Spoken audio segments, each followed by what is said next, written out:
नमस्कार. आज आपण एका खूप जुन्या पण आजही तितक्याच महत्त्वाच्या कथेबद्दल बोलणार आहोत.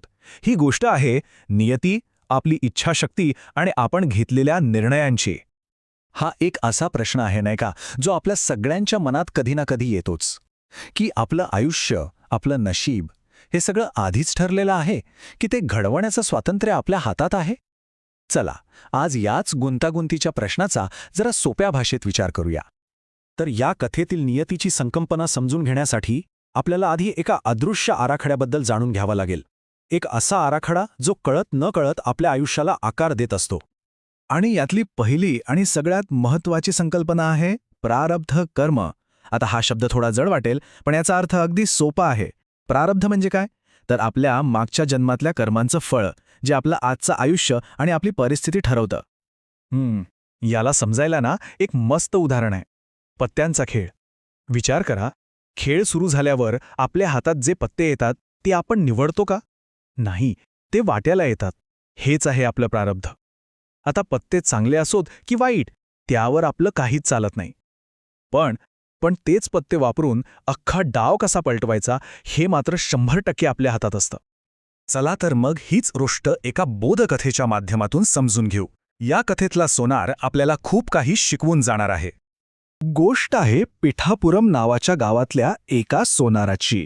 हा सोनार अत्यंत कुशल आणि मेहनती होता. त्याच्या हातात जणू काही जादूच होती.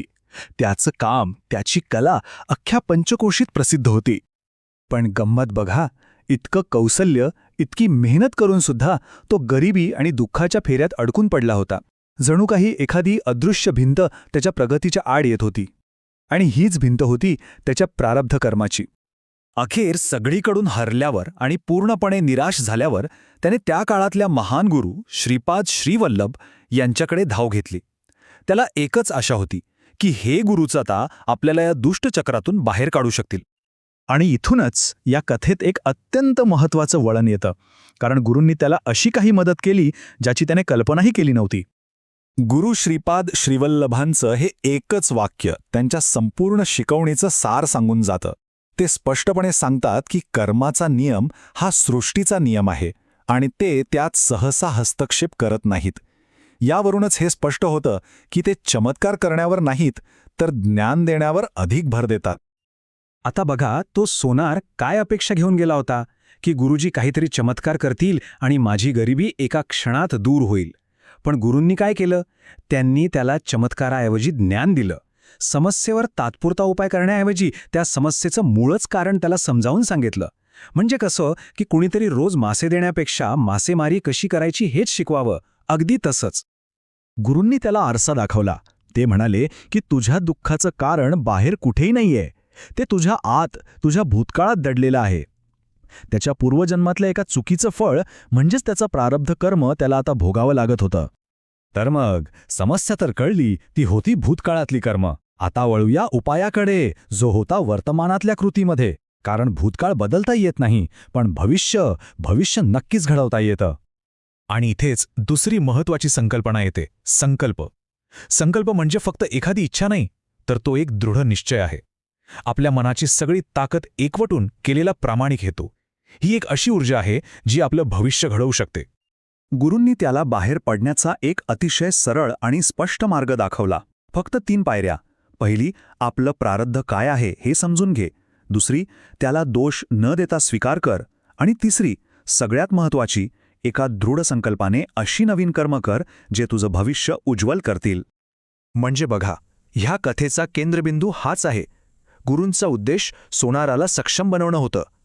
त्याला कुठल्यातरी चमत्कारावर अवलंबून ठेवण्याऐवजी स्वतःच्या पायावर उभं राहून आपलं भविष्य घडवण्याची ताकद देणं हेच खरं मार्गदर्शन होतं. त्यांनी त्याला आधार दिला, पण चालण्याची शक्ती त्याच्या आतूनच निर्माण केली.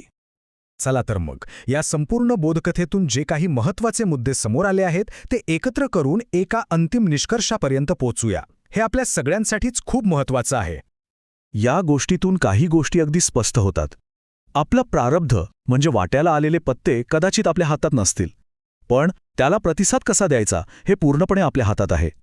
खरी शक्ती आपल्या संकल्पात आहे, आपल्या आजच्या निवडीत आहे, आपल्या आजच्या कृतीत आहे.